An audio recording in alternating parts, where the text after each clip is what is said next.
Good evening and welcome to Watchmen on the Wall. Thank you for joining us. Tonight we're going to deal with the Gender Commission's call for decriminalised prostitution in South Africa. And joining me to discuss this is Pastor Esther Hiedegraaf at Victory Outreach Ministries here in the Western Cape. Thank you for joining us and helping us host the show. Thank you. Now to start right at the beginning, this show is not only about decriminalised or legalised prostitution, but the Gender Commission of Equality's call that prostitution in South Africa should be decriminalised, and they believe that if you decriminalise prostitution, it's going to help women trapped in prostitution. There's a lot of abuse, as you know. Reports in the media of police raping prostitutes, taking their money, and of course they cannot report that because they are involved in an illegal enterprise. There's also an argument made that women in prostitution cannot seek medical help because they're prostitutes, because there's stigma associated with it. And we're going to discuss a little bit about that because I don't really buy the argument that people involved in the sex industry can't get medical help just because they are prostitutes. But nevertheless, this organization has made this call, and what's troubling about it is that the Commission of Gender Equality is set up by government as a Section 9. This refers to the constitutional clause, Section 9 of the Constitution, that sets up the Commission to bring about equality for women in society. And some of the work they've done is commendable, but I think here they've dropped the ball. And so, Pastor Esther, here's my question to you. Yes. Do you believe that if you legalize or decriminalize prostitution, having heard what you've heard and your experience with all these women, that it's going to help them? I do not believe it's going to help them. I've heard many women throughout the years that I've been in Victory Outreach Ministries crying and just hurting and telling me their stories of being in prostitution and being in brothels, and even then their story was never heard.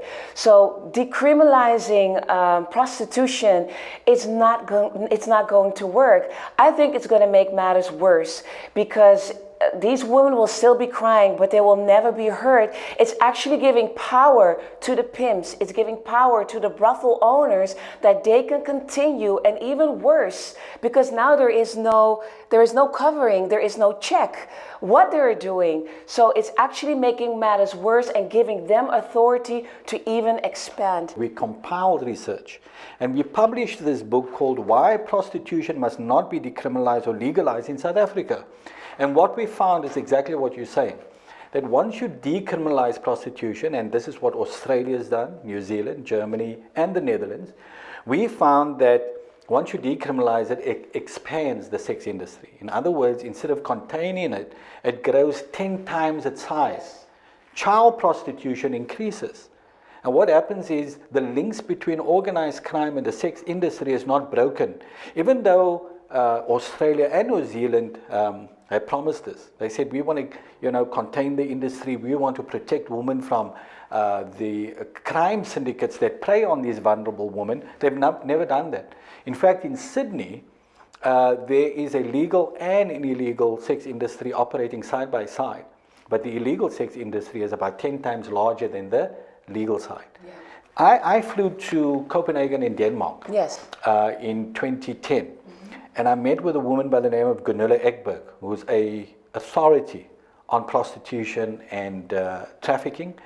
She makes presentations to the United Nations Senate, to the United Nations, and she's responsible for the laws being changed in Sweden, her home country, on prostitution. And most people believe Sweden has got the best model on prostitution and trafficking situations.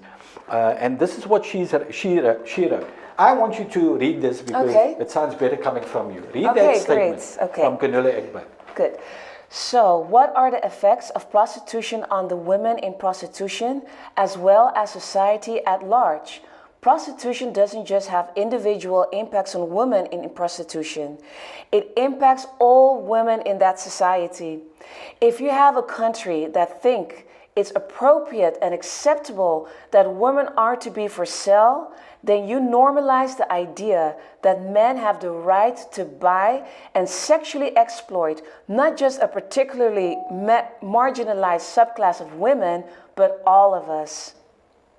There you go. There we go. Now that's Gunilla Ekberg that has a lot of experience about the sex industry, not only in Sweden, but all over the world. Yes. And she's written about South Africa and actually warned us about going down this route, because in South Africa we have high levels of unemployment, high levels of poverty, high levels of corruption.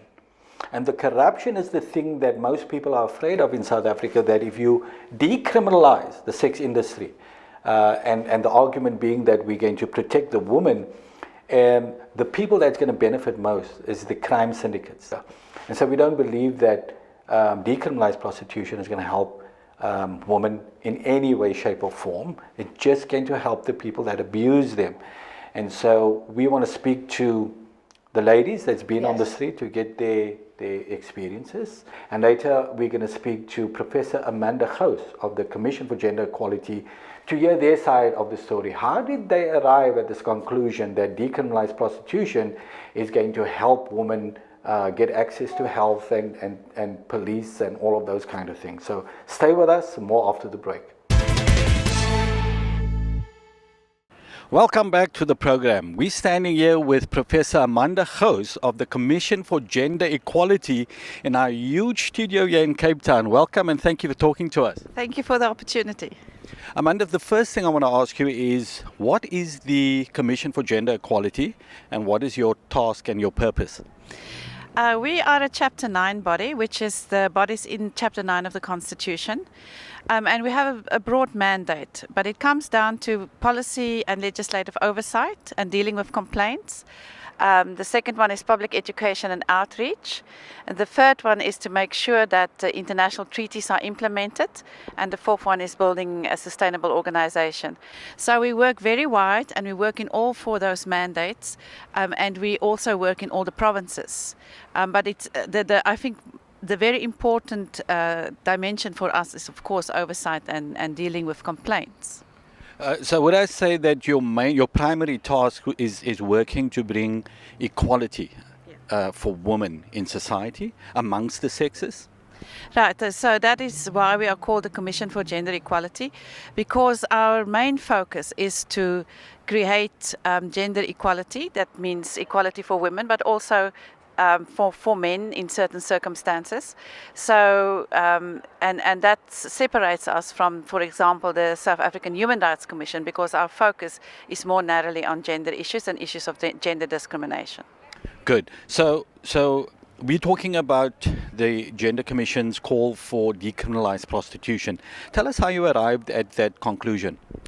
Well, it started with a complaint that came to the Commission, and after that we decided that the Commission have to have a position on sex work. That was before I became a Commission, so a lot of the research was done during that time, and also interaction and discussions with the stakeholders who work specifically in the field of sex work. And we specifically use the word sex work and not prostitution because of the way that we look at it, and it comes out also in our position on decriminalisation. Sex work is probably the oldest profession. We know many people say that. So, and there's a reason for that, is that it's very difficult to get rid of it. In many countries, and specifically developing countries, it's an issue of survival.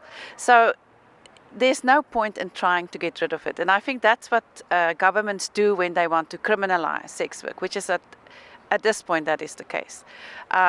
So it's illegal for the seller, but also for the buyer. And yet we see that has not stopped the problem. So we've looked also at how other countries deal with sex work, and there are other sort of models. One is prohibition, where the idea is then that you prevent it, but you can put regulations in place to register sex workers and let them get regular health checks and so on. But it doesn't really deal with the problem. In Sweden, they have a model where they criminalize the buyer. So men will then be on the side of illegal activity. But what it does is it drives the whole issue underground.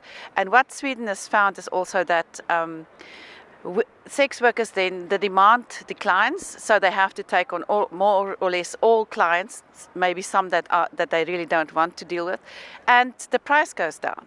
So it doesn't really help the sex workers, which was, I think, the idea that Sweden had, that it should help the sex workers. So we have, on the model of Australia and New Zealand, written a position paper to say that we promote the idea of decriminalisation. And that is more than regulation. It means no regulation, but the regulation will take place through other legislation.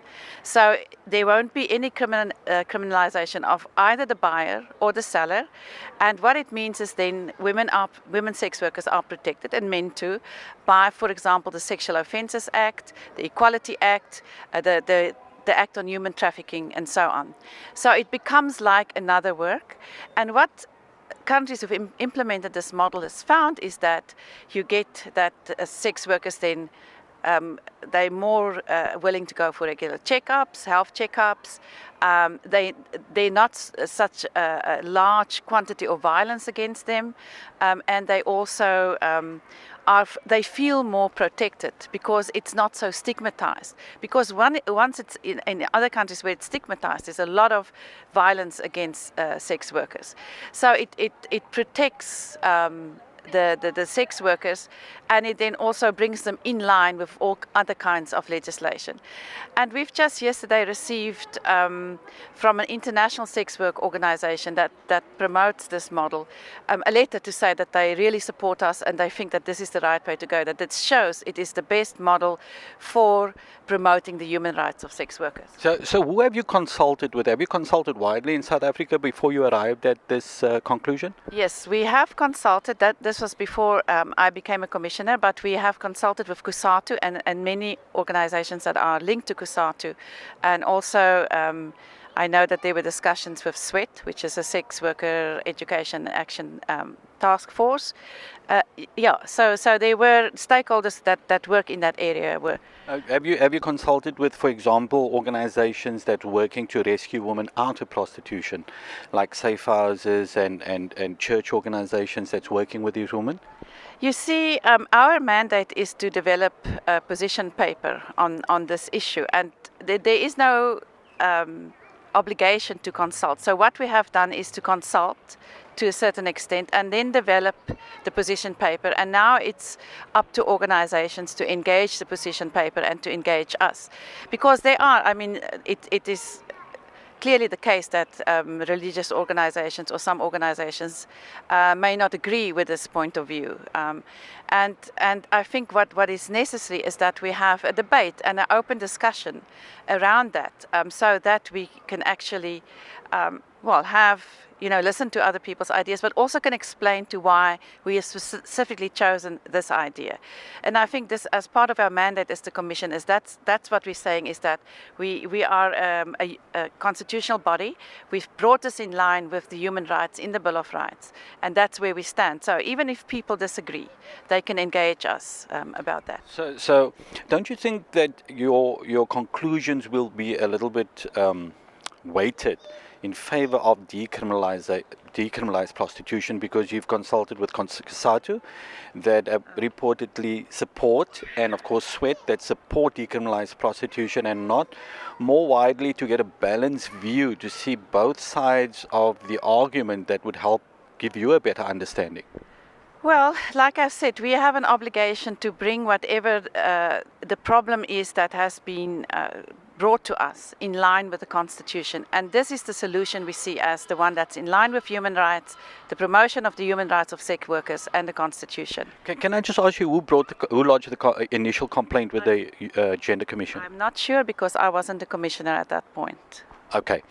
We want to talk a little bit about the research in New Zealand and Australia, but we run out of time, so when we come back from the break, we'll be speaking to Professor Amanda Gouws about those issues. Stay with us, right back after the break.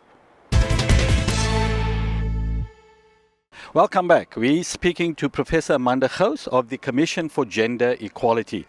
Now, Professor, in our last segment, we were talking about research and studies that were done in New Zealand and Australia. At Family Policy Institute, we've also seen this research, and what we've seen, and I've been to Australia 2-3 weeks ago, I returned from Sydney, is that in Sydney, a major newspaper there reported that Sydney's purpose for decriminalising prostitution was to contain the sex industry and to better protect women, same reasons that you are advocating. But what happened there in reality is you now have an illegal sex industry and a legal sex industry operating side by side, but the illegal sex industry is 4 to 5 times larger. So they haven't solved any problems. They've got legal and illegal. They have operators operating brothels in the illegal side and the legal side. They had women working in the legal side and the legal side. And they found a number of crime syndicates have come into Australia and are more or less controlling the sex industry. Authorities said they've lost control of it. Aren't you afraid that with South Africa, the problems we have here, high unemployment, a lot of abuse, corruption in the police and in government, that we would lose the battle against the sex industry and crime syndicates and trafficking if we went the same route as Australia? But I mean, this is the situation we have now, is the sense that there is no regulation. It's illegal. It's there are lots of human rights abuses of sex workers. There are lots of abuses by authorities who are supposed to deal with sex workers. You're talking about the police? Police and other authorities.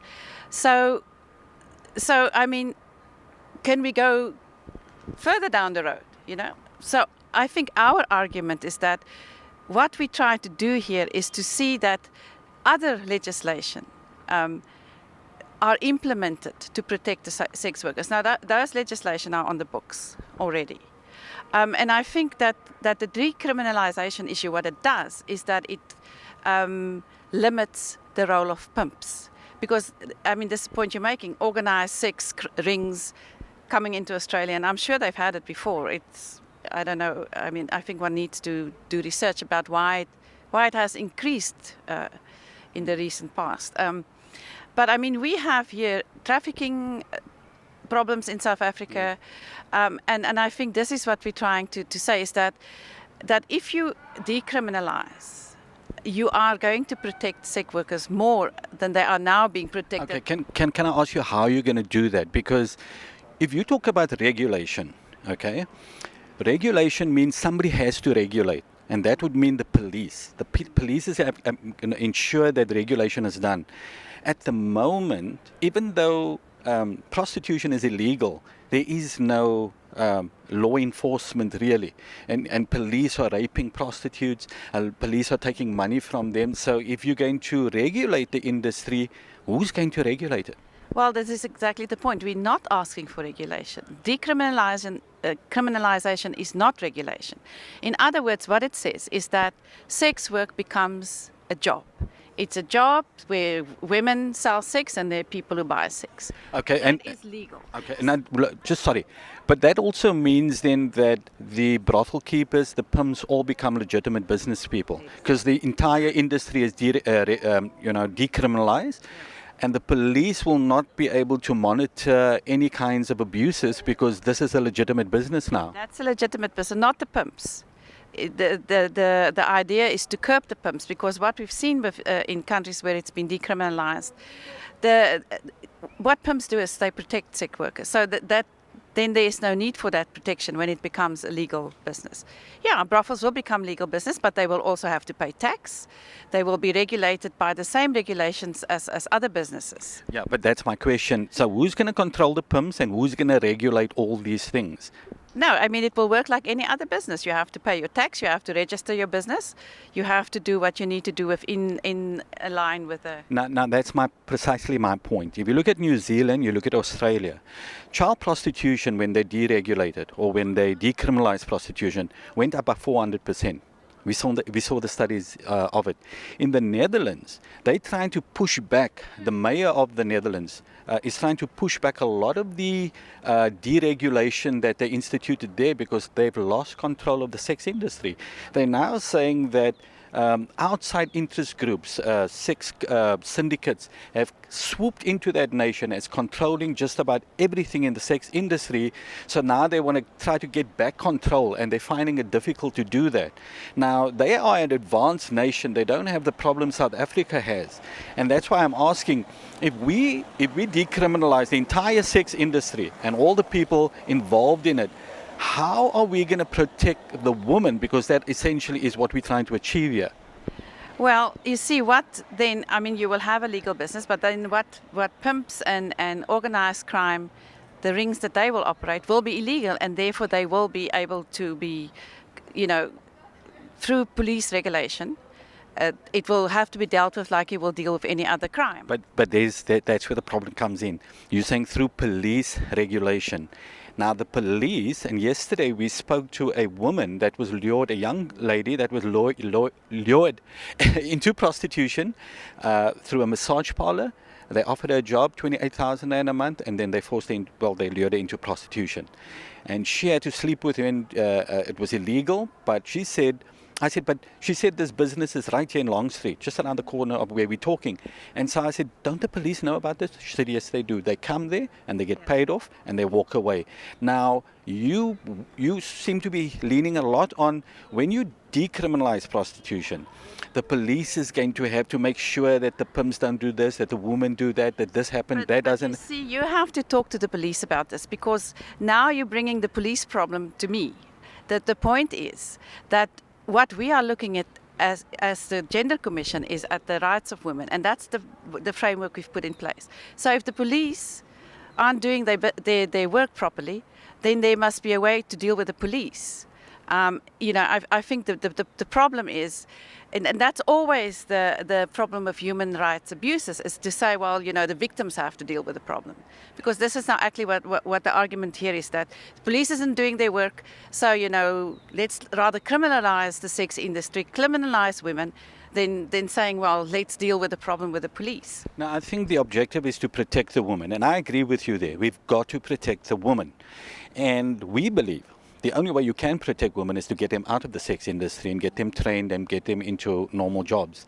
But that's this is where the dichotomy lies. It's that we want to decriminalize prostitution to protect the woman, but how are we going to achieve that? Because everywhere we've looked, we've done research or compiled research on this, and we found in the Netherlands, we found in Germany, we found in Australia and New Zealand, that when you decriminalize or legalize prostitution, it doesn't help the woman. It benefits the traffickers, the sex syndicates, the brothel keepers, the pimps. They're the only people that benefit. The women don't benefit. It becomes actually worse for them, because now you've given all these sex syndicates a legal sort of cover, and they can operate with impunity. And so that's why the sex industry expands and it doesn't come under the control of government. It just becomes a bigger problem and not solving anything.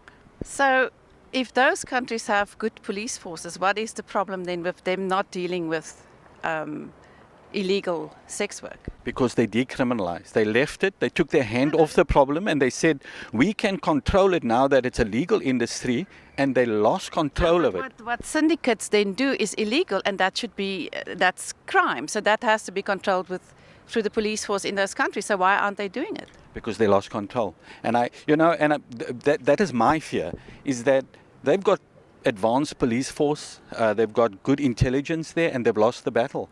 What would happen in South Africa with the problems and the challenges we're facing? Corruption in the police, the National Prosecuting Authority facing all kinds of problems, the judicial system in crisis.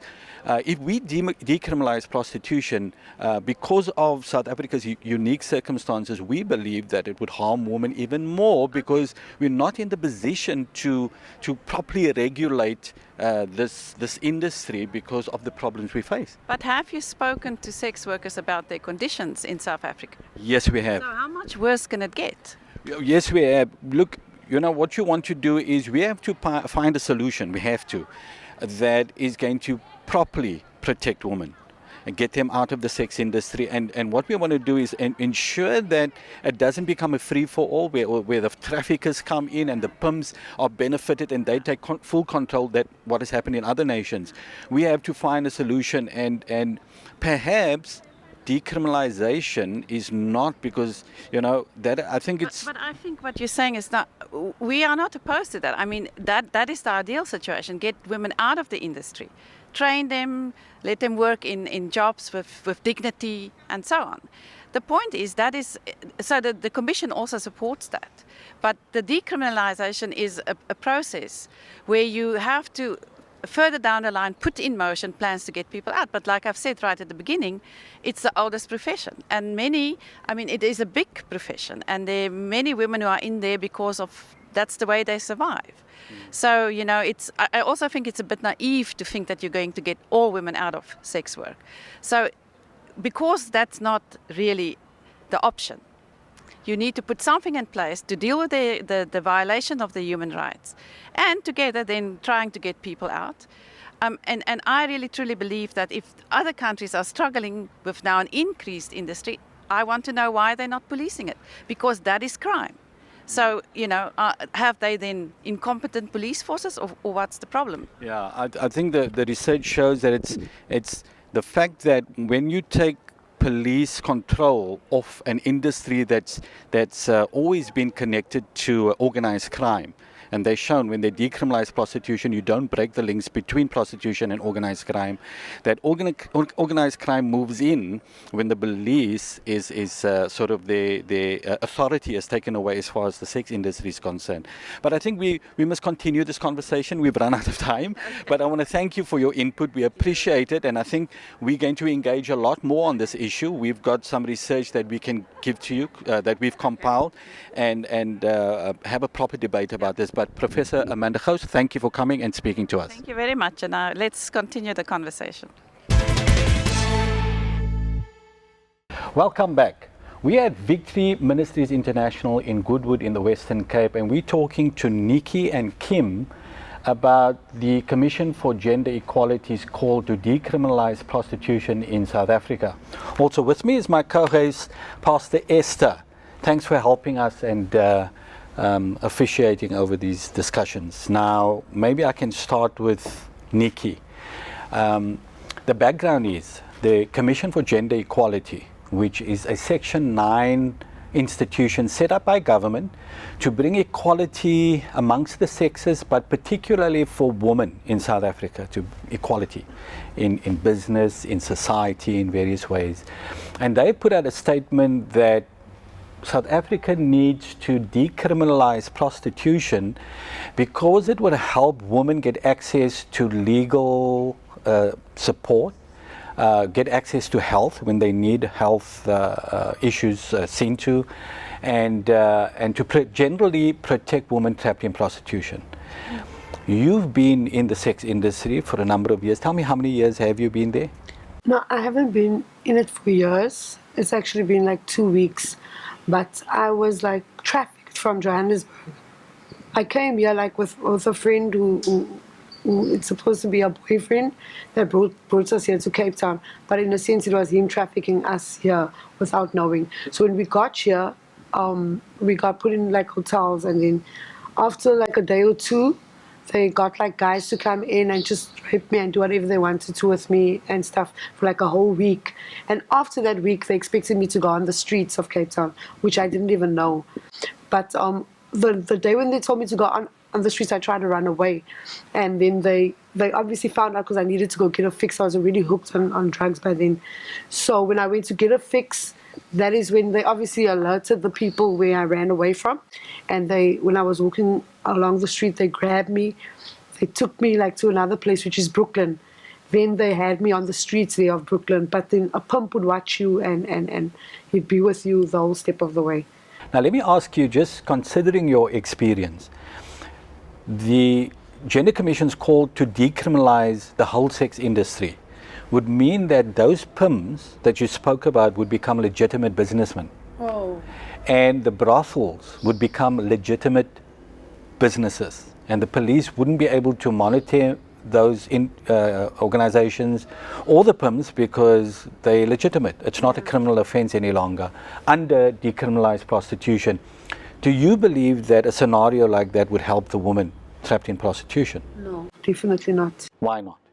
It's like, I feel like especially the women that were there and like in the house, because what they do is they actually have buildings, complete buildings that are owned by them, and the whole building is filled with just girls that have been trafficked from different parts of South Africa, even Africa, if I can say that, because it'll be like from Zimbabwe or You've seen places. these women that have been Yes, trafficked I've seen. into Cape Town from other nations? Yes, because the house that they took me to in Brooklyn had different girls in it from different parts of the world, and some of them are really traumatized, but some of them don't have a way of getting back home, and the way they were brought here was not even with their own knowledge. It was kind of like tricked by a pimp or something. Some of them were grabbed from their own places. So I think it's a real danger in them being there because of the abuse that goes on within the houses if they don't make money, and it like becomes a huge thing, because I think the pimps are actually so driven to get money that they don't care like what the woman has to go through to get that money. So I don't think it's such a good idea that But you've got to consider that trafficking will be illegal. We've got laws in South Africa against trafficking, but prostitution, if what the Gender Commission is calling for, if government decriminalized prostitution, only prostitution will be legal, but of course the entire sex industry, so the pimps and the people that control the woman, they would also be legitimized, the gangs, the brothels, so trafficking won't be able to happen. But here's the question, how would the police or the authorities, how do you believe they'll be able to protect women in prostitution but do away with trafficking? I don't think that's possible. Why? Because at the moment already, like, I wouldn't say like all women, there's like a minimum percentage of women that actually do it willingly, right? Because they have to or something like that. But I think the majority of the women that I've also encountered or met were trafficked. So even if traffic is illegal, it's still being done. And girls are still being taken from their cities and their hometowns and doing that, brought you to prostitutes. So if that's been made legal, then I think the police won't be able to protect the woman. They won't even know where the women are from and stuff, because then they won't be able to speak to the woman, and that's like a legitimate business. So the pimp himself will be able to keep the police away from the business property. Because they're legitimate businessmen. Yes. Okay, I get your point, Nikki. Kim, thanks for joining us and speaking to us. We really appreciate it. Tell me your story. How long have you been in the sex industry? I don't want to say I've been prostituted really. I found myself 2 years ago on a heroin addiction, and I ended up needing money to feed my addiction, and I would meet different types of men, which would be called your sugar daddy, and I had this one specific wealthy guy I knew, and he would introduce me to more men. And at the time, my addiction became so bad that I needed a fix. So I would do anything for a fix, and I found myself going to hotels with men, doing sexual favors for drugs, started taking here and there just to feed my habit, and that's how I ended up prostituting. So this wealthy sugar daddy then prostituted you to others?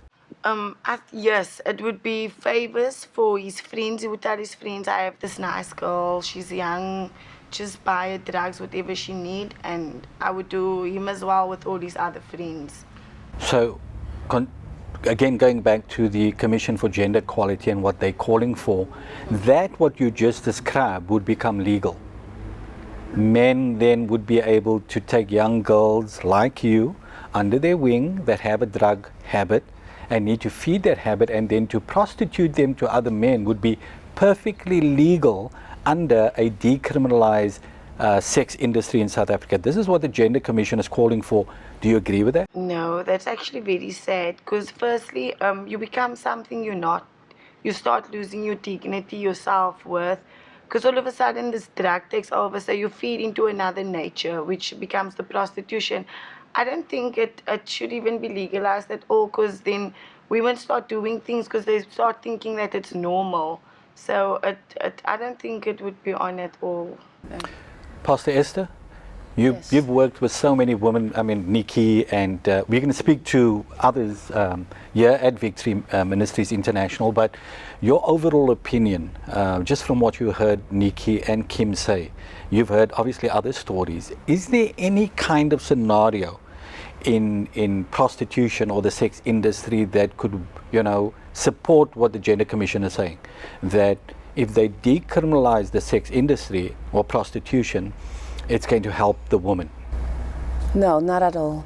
I don't believe in it at all. And today, as we're speaking with Kim and with Nikki, these are just two of the many thousands and thousands of women that we have seen changed because there is a group of people, there's a church, there is myself that believe in them. And today I'm looking to women of dignity, women that are back getting a job. She just released her new CD, and that could have never been happened if they would have still been in the prostitution or in the human trafficking, because the government now actually is saying we're supporting that. And it's very difficult to fight against a government, because if the government says so, the majority of the people are going to believe, okay, well, then that would be okay.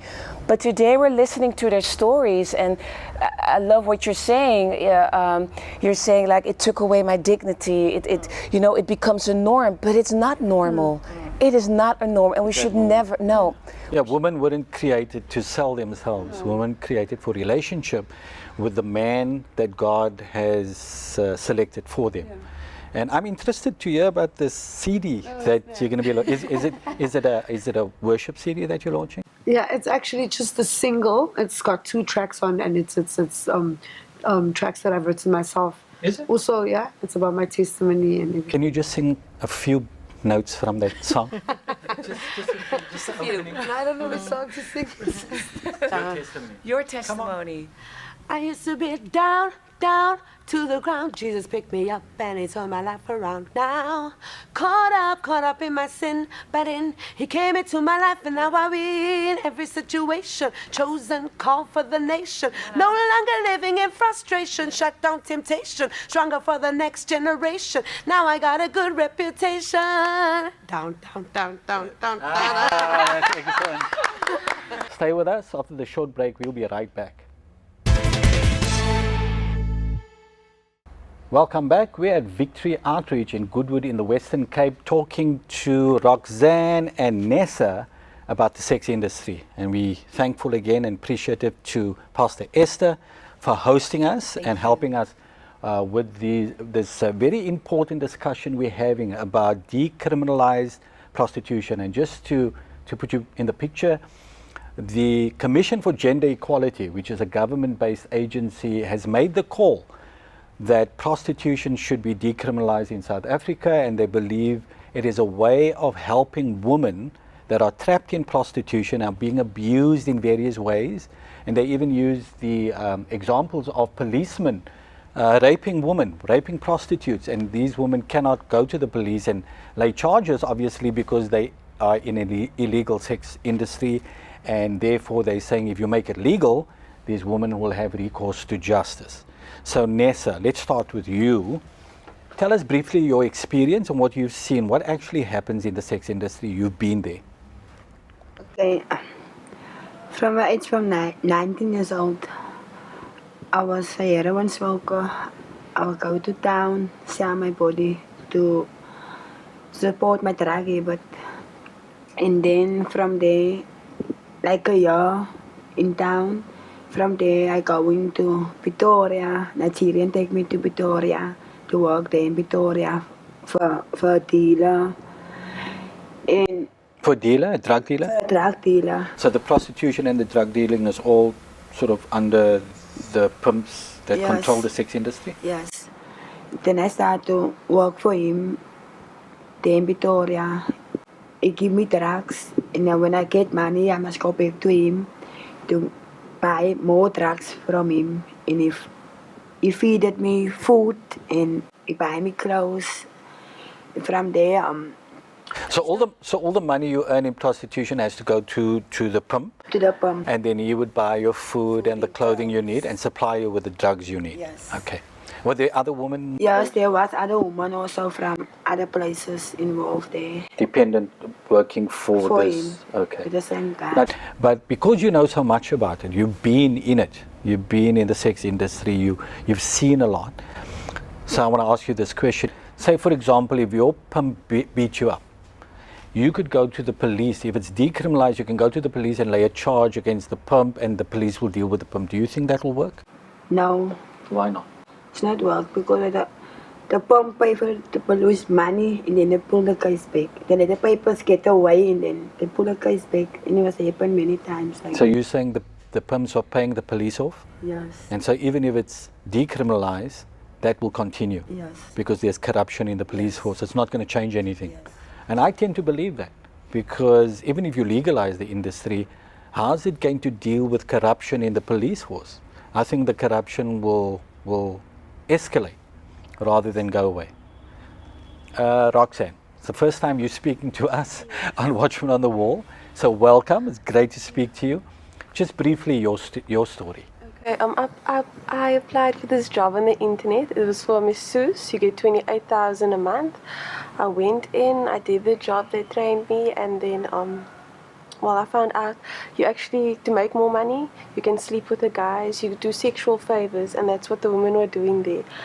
And I got involved with that. I didn't stay too long because the guilt ate on me, so I bought them a card and I sent them a card and I said goodbye. Some of these women are mothers and their husbands don't know that they are doing it. It's situated in Long Street, and what they do tell you, if the police do come knocking, the doors have to be locked where you go in with the client, so you just put on your clothes and just pretend that you're massaging them. Okay, so it's a well-known masseuse place? Yes, in In Long Street. Street. Do they advertise in the newspaper? Yes, they do. They're advertising for people? And they're offering salaries like 28,000 rand a month? 28,000 rand. Have you ever earned It's a- 28,000 rand a No, month? it's a trick. So you do get money for massaging the men, but if you want to make more money, that's a trick. You have to do the work. What is the name of the place? La Elegance. La Elegance. It's on the third floor. So you've been a victim of La Elegance.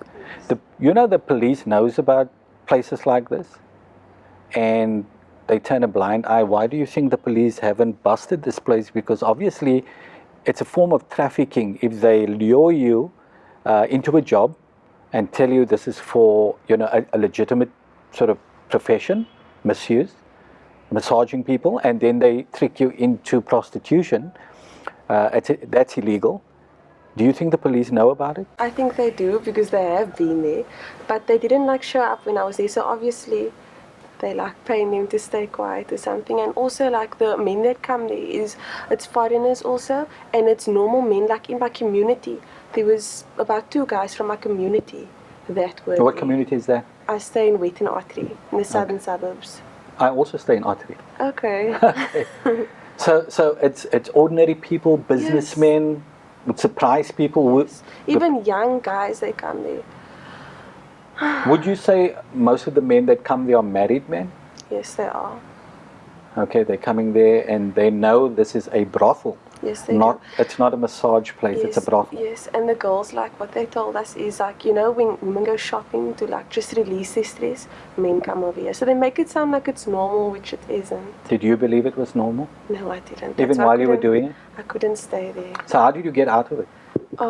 I just felt guilty, and then I bought them a card, and I wrote in the card that they should leave this place because for a family, for a mother, you can't work in a place like that. For anybody, actually, it's a dirty place, and that money that I made, I just spent it like mad because it was dirty money. How much money did you make? Maybe 5,000 for 1 week. Okay, not 28,000 rand a month. So the whole thing is set up as a brothel, fronted as a place of masseuse. What do you call it? Masseuse. Yeah, but it's prostitution, and they're tricking young girls like yourself to get involved in it and to sell yourself, but obviously and offering you, well, the attraction is 28,000 rand a month, And but it you're looks- never ever going to see that. It looks glamorous because all the girls sit there and we're having fun and we're having drinks and things, and you have money every day. And what they say is that you have to make money, you have to spend money. That was Now, saying the that girls that get involved in this La Elegance, were they prostitutes before? Is it just people young women looking for a job? No, they weren't prostitutes. They were also pulled in like me. Like this one girl, she was a lesbian from Johannesburg and she desperately needed a job and she was pulled in. How did you get involved with Victory Outreach? I was on drugs for 2 years and my friend was also on drugs and then I was introduced by his mother to Victory Outreach. And I just told my mother I really want to go to Victory Outreach and I started coming to the church and I really got my breakthrough. Yeah, I've been at Victory Outreach for 3 months now and I was on heroin addiction and it was so horrible. I didn't think that I'd ever survive. Like the cold turkey was so bad, but today I'm more than an overcomer thanks to the Lord. Amen. Amen. But how did you get involved in the drugs, addicted to drugs? It was with my ex-boyfriend. Okay. I went partying one night and then they mentioned something about drugs and I was like, no guys, don't do drugs, it's bad. And I was crying and then he's like, let's just try this our first and our last time. And I tried it and it was stuck and immediately I was hooked. And then I was always like a people pleaser. I'm a very quiet girl and the friends that I had, I found out that they were all doing unga, heroin, and I started smoking with them. And this drug was so fantastic because it numbed all my feelings. So I could speak to you now. If I couldn't do this before, I couldn't speak to you. It's only through the Lord that gave me the strength now, took away my shyness and yeah, but before I had to use drugs to speak to anyone, to feel normal. It was like my medication. How old are you, Roxanne? I'm 24 years old. You're 24. Yes. And when you were involved in La Elegance, how old were you then? I think I was 21. Pastor Esther, this is an amazing story. Yes. But the one thing that I find is common with all of the stories that we've heard here today is drug addiction. These women are getting lured into experimenting with drugs, getting addicted to drugs, and then having to sell their bodies to support the drug habit. Yes. Well, what I hear is a vulnerability. There's always a vulnerability that and an insecurity that most of these girls couldn't find at their houses. So someone that spots that out becomes a sugar daddy or creates a beautiful place with a lot of money, like a masseuse place, makes it look beautiful, but they know the plan that they have for them. And that's to lure them into maybe start off with a masseuse, with a little drugs, then into prostitution, and before you know it is human trafficking. And I believe the government needs to stop it. But I'm grateful for Victory Outreach and even for Watchmen on the Wall. You know, we're working together. We understand what's going on and getting these women into our homes, into our Victory Outreach recovery homes, changing them, giving them back their dignity. If I look at her life, she couldn't read. She couldn't read or write 2 years ago. And today, by the power of God and also the help that's being offered through Victory Outreach, now she's able to read, she's able to write, and today she's reading her own Bible, slowly but step by step getting there, right? So, my last question to both of you. Decriminalize prostitution? You say no. Under any circumstances, you cannot see it helping women at all. It's going to get worse in the drug industry as well. So there you have it. That is Roxanne and Nessa giving us their experience of what happened to them in the sex industry, and they believe that decriminalize or even legalize prostitution will never help women. It only helps the people that control the sex industry. We'll be back after the short break. Welcome back to the program. Well, Esther, you've seen what Professor Amanda Gouws had to say from the Gender Commission, the arguments they make. That sounds reasonable, and it tugs at the heartstrings. Most people believe that if you do decriminalize prostitution in South Africa, it is going to help women. But there's so much deception in there. I come from Amsterdam, and we all know that Amsterdam is a city where prostitution is legalized. And as I walk there on the streets of the red light districts, and we go out as a woman to the church to evangelize to the women and tell them that there is hope for them, you can see the fears in the eyes of the women. And not only that, you can see that their age group is becoming younger and younger.